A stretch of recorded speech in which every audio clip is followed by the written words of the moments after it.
A primeira obra, que é uma flanela, é uma obra bastante importante porque ela inaugura as duas séries pelas quais eu sou mais conhecido, né? Que é Parra de Papel e Reprovados, que são as séries figurativas, né? Eu venho da pintura abstrata e o que antecede essa flanela é bem o marco, né? Entre a abstração e a figuração.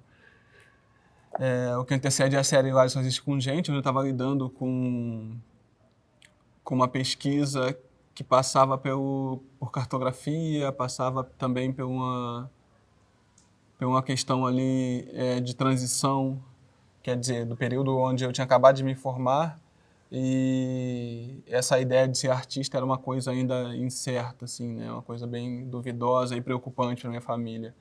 E aí, nesse período, eu tinha começado a espalhar alguns pedaços, alguns fragmentos de canvas na laje, e eu subia diariamente para fazer anotações. E esses canvas eram tecidos que eu coletava do laboratório de moda, na época da faculdade. E eram tecidos que eu fazia anotações, tanto pela escrita e quanto pelo desenho. Mas era um momento também muito de entender, de experimentar os materiais, né? Não tinha muito ainda um compromisso com uma narrativa, eu estava tateando as coisas, né? Então eu usava muita sujeira, eu usava muito tijolo. E esse foi um momento onde eu consegui um espaço para ser meu ateliê. E aí o que eu fiz foi levar essa prática que eu estava tendo na laje para o ateliê.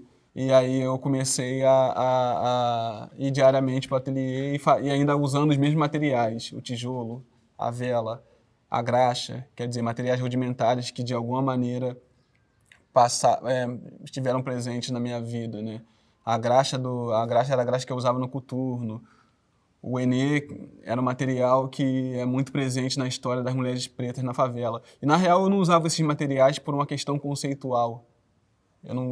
É isso, quando eu pensei no Enê, eu não pensei, o Enê ele tem uma carga simbólica e política porque ele fala da questão do alisamento do cabelo das mulheres. Não era por isso. Era muito mais por uma questão de necessidade, né? Era a questão de necessidade no sentido de que eu estava pensando quais eram os materiais que tinham uma potência pictórica, que tinham passado pela minha vida e que eram acessíveis. Um tubo de Enê custa R$3. A terceira obra é uma obra da série Par de Papel. E a diferença de Par de Papel para Reprovados, por mais que elas tenham nascido juntas, ela tem uma referência bem grande, assim, né? Porque Reprovados é uma série que ela é mais ácida, ela vai falar justamente do conflito da polícia com a comunidade, da falência do sistema de educação, vai trazer questões de mazela mesmo, né? De genocídio, da população preta, do sistema carcerário e tudo mais. E Par de Papel é uma série que fala de autoestima, no sentido de um futuro de ascensão, de glória e de prosperidade para a comunidade preta. Por isso que eu acho que ela é uma série muito importante. Foi a série que lançou a minha carreira, né? Eu não queria começar falando de derrota e de violência, então Par de Papel era um bom prólogo para tudo que eu estava construindo, né? É antes de Lá Só Existe com Gente, mas foi lançada depois e é conhecida depois. E que estrategicamente também passa por um lugar de aceitação, porque é muito mais difícil um personagem preto, sei lá, uma pessoa preta ascender falando de questões abstratas ou do espírito ou da alma ou filosóficas, né? O que querem de um artista preto é que ele fale né, das problemáticas de ser um preto na sociedade, né? Para mim, na real, essa é a maior chave para um artista, que é você não confundir o que é ser artista e o que é ser artista profissional, porque são duas coisas completamente diferentes. Completamente diferentes, né? E a partir do momento que você é um profissional da arte, você está lidando com um campo estruturado que passa por várias outras questões, como as questões mercadológicas, por exemplo, né? De como que isso dita a sua obra. E para mim, ser artista está muito mais no lugar da necessidade, assim, né? da necessidade.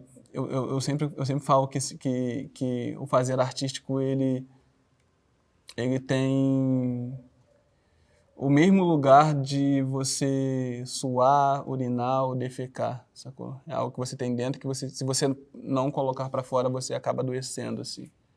E para mim a arte está no mesmo lugar. Eu acho que entender o Bispo Rosário como um ícone maior, eu acho que está justamente nesse lugar.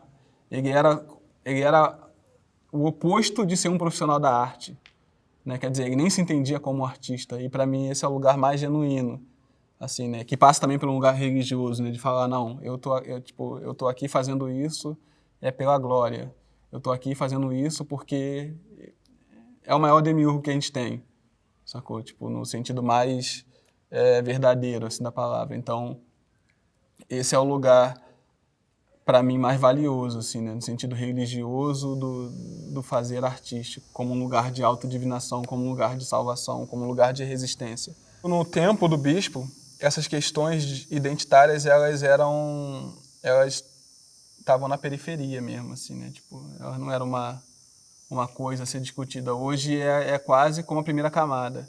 Hoje, se você fala de um artista, ele é preto, fala artista preto, né? Tipo, vem quase como uma classificação, artista preto trans, artista preto, sacou? Tipo, essas classificações das minorias, elas são uma coisa que tem a ver com os debates de agora e que na época do bispo não era uma questão. Eu acho que passa por isso.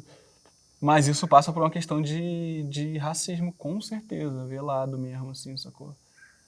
Com certeza passa por isso também, né? Quase como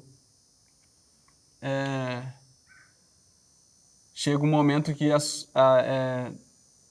sua cor ela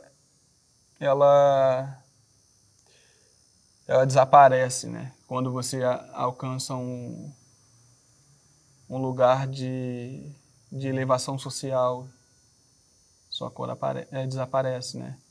Quer dizer, se você é um artista famoso, se você é um jogador de futebol, se você é uma estrela, eu sinto muito isso, assim, essa cor, ela desaparece. Óbvio que em vários momentos depois tu vai ser lembrado disso, né? Quer dizer, no momento onde a audiência te conhece, você fica neutralizado. Aí é um passo para fora do espetáculo e te lembra da tua cor de novo, né? Você vai entrar no teu carro e vão te travar, né? Porque como assim tu tem um carro, por exemplo, né?